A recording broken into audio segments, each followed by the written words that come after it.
Hi everyone, welcome to Arpita Sharma classes.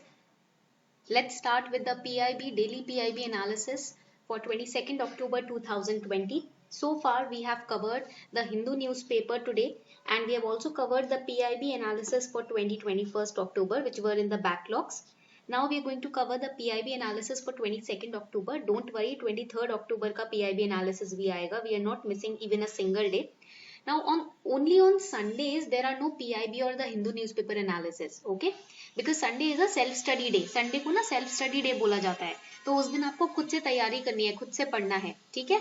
तो on leaving aside Sunday, we are going to cover the Hindu newspaper and the PIB from Monday to Saturday. Okay, now let's start. Also, there's a small announcement that the PDF of this class will be uploaded on our Telegram channel, Simplifying UPSC with Ease. So you will get the PDF on our Telegram channel. Link is given below in the description box. Simplifying UPSC with Ease is the name of the channel. ठीक है? तो आपको description box से link मिल जाएगा. वहाँ से आप PDF download कर लेना.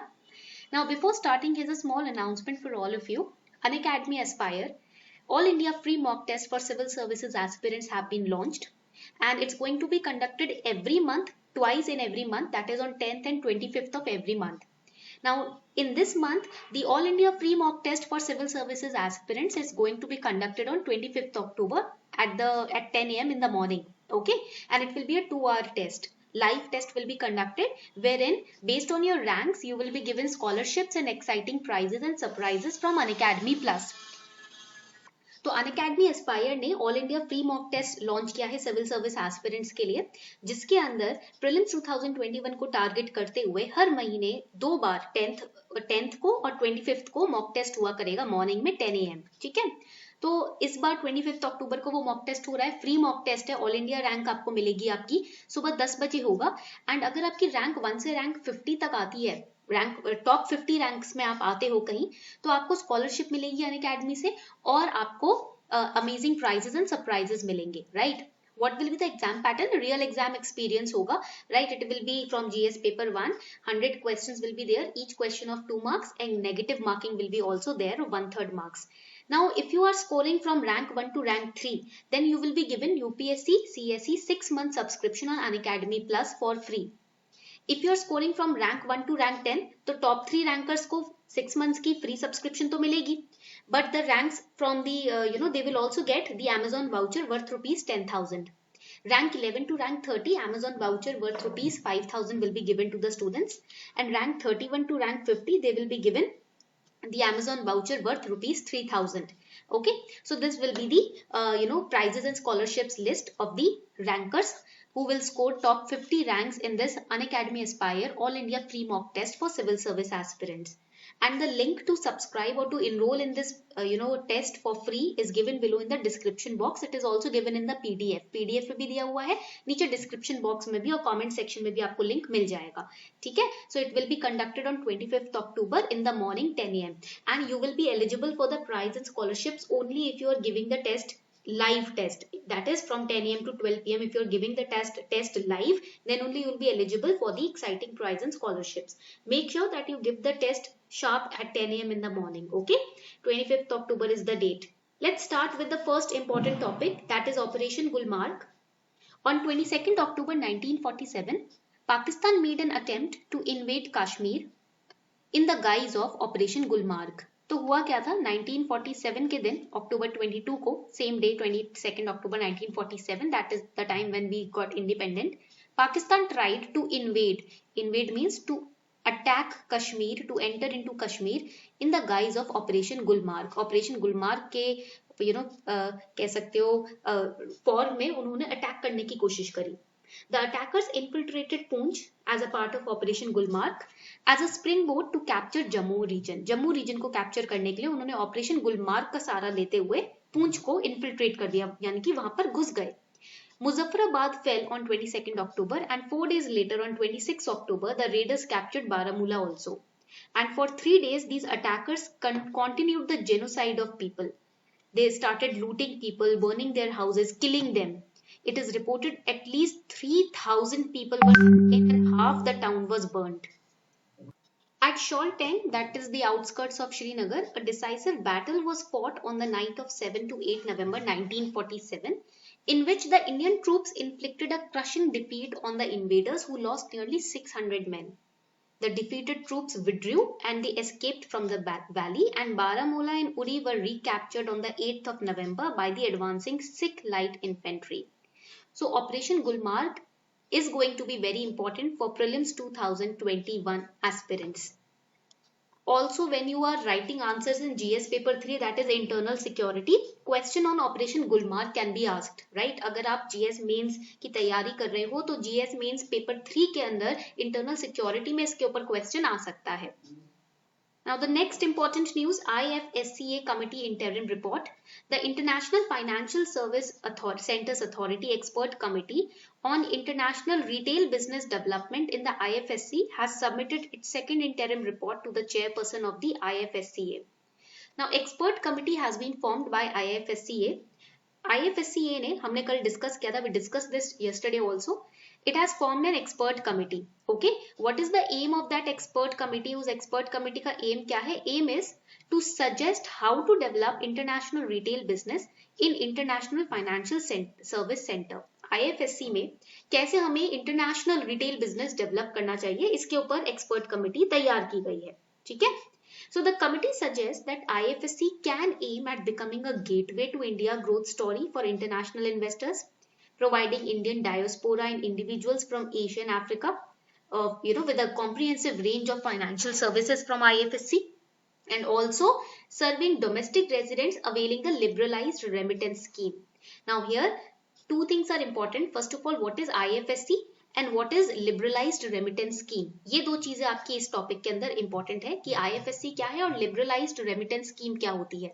So when we talk about IFSC, it caters to the customers outside the jurisdiction of domestic economy. Such centers deal with the flows of finance, financial products and services across the borders. And if we give an example, then you can say that London, New York and Singapore, they can be counted as global financial centers also, right? आगे बढ़ते हैं. What is liberalized remittance scheme? So this liberalized remittance scheme, it is a scheme of RBI which was introduced in the year 2004. Under the scheme, all the resident individuals, including the minors, they are allowed to freely remit up to US dollars 250,000 per financial year for any permissible current or capital account transaction. आपने कोई भी बाहर capital या current account transaction किया तो आप हर साल, एक साल में कम से कम 2,50,000 तक $50,000 तक आप रेमिट करा सकते हो, रेमिट कर सकते हो अपनी इनकम. ठीक है, इतनी बात सबको समझ आ गई. So this is very very important. Now what do you understand by the term remit? Remit means to send money as a payment to a person or place, that is remit. ठीक है.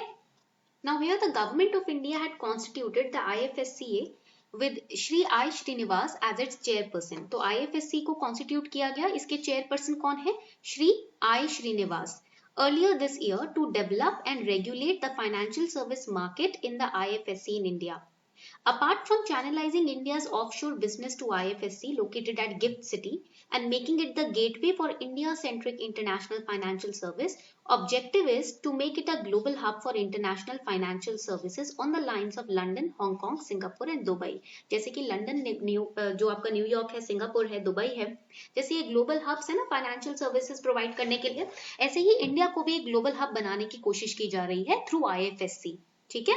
So what are the key recommendations of this expert committee? इस expert committee की key recommendations क्या है?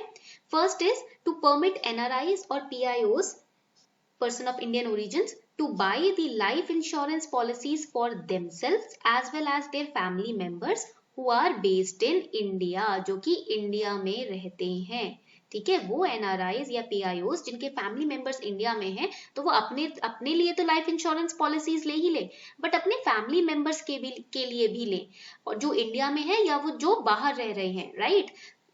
Clear? From the companies which are set up in the IFSC and allow them to pay premium in the currency of their own choice, including the Indian rupees. This is the first key recommendation to make India a global hub for financial services.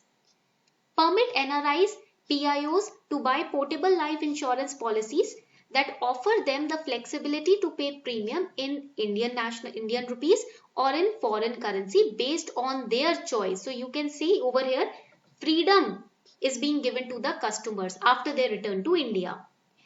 Permit residents to buy overseas health insurance for themselves and their dependents in India or in overseas. Allow insurance companies to offer health insurance products to NRIs and PIOs, to their family members also who are based in India. Permit insurance companies in IFSC to offer personal accident cover, baggage loss, document loss cover, travel health insurance anywhere in the world for NRIs and PIOs. IFSC should emerge as a reinsurance hub for Asia and Africa. Insurers should be allowed to set up subsidiaries in IFSC to promote their business. Indian investors should be allowed to set up direct and reinsurance companies with lower capital requirements. And foreign reinsurance brokers should be encouraged to set up base in IFSC to create a very vibrant and strong insurance market. So you can see all these steps are going to make India a very liberalized financial service provider, and also in the future India's position might change as a global financial service provider because of these steps which have been right now recommended. Now there are difference between recommendations and actually implementing those recommendations.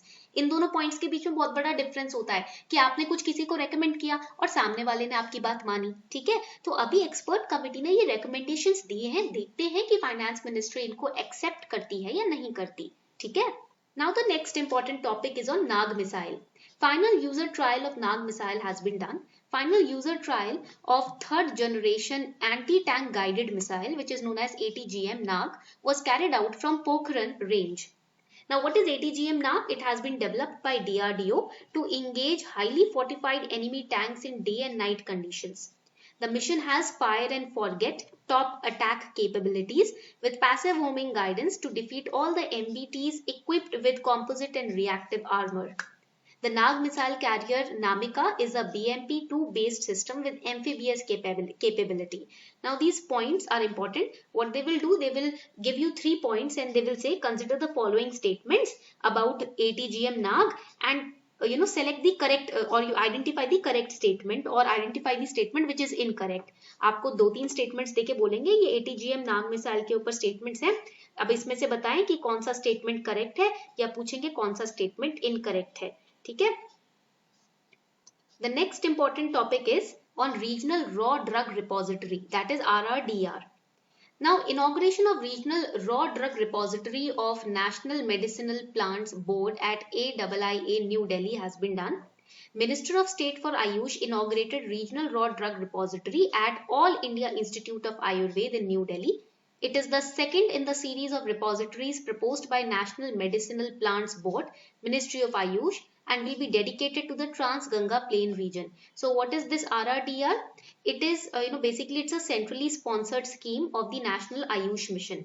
Okay, 3 RRDRs are already ready and the National Medicinal Plants Board took up this initiative of developing National Raw Drug Repository and Regional Raw Drug Repositories in respect of the raw drugs which are being used in the ASU and H systems of medicine. Now, what are the objectives of RRDRs? They act as a collection center of raw drugs available and used in each region. Her region में कितने raw drugs available हैं, use किए जाते हैं, उनको collect करके RRDRs में रखा जाता है. So basically, they act as a library of authentication of raw drugs. Okay. They establish standard protocols and keys for the authentication of raw drugs used in the herbal industries. Act as an educational center for disseminating journal awareness about usefulness of raw drugs. What are the activities and responsibilities of RRDRs? Collecting, compiling, cataloging the raw drugs and documenting them. Collecting the plants and raw drug samples, preserving those specimens. Having a digital database of plants. Important pointers.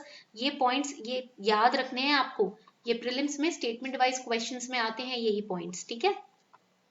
Now, what is National Medicinal Plant Boards? National Medicinal Plant Board was formed in 2004 and functions under the Ministry of Ayush. The points that I am highlighting, you have to remember them or you can make a flowchart of them. This board has been established by Government of India to coordinate with all matters related to medicinal plants and support the policies and programs for growth of trade, export, conservation and cultivation. The objective is to encourage cultivation of medicinal plants and its sustainable management across the country, and to reduce pressure on collection from wild habitat in forest. It also promotes research and development, capacity building through training, raising awareness through promotional activities, etc.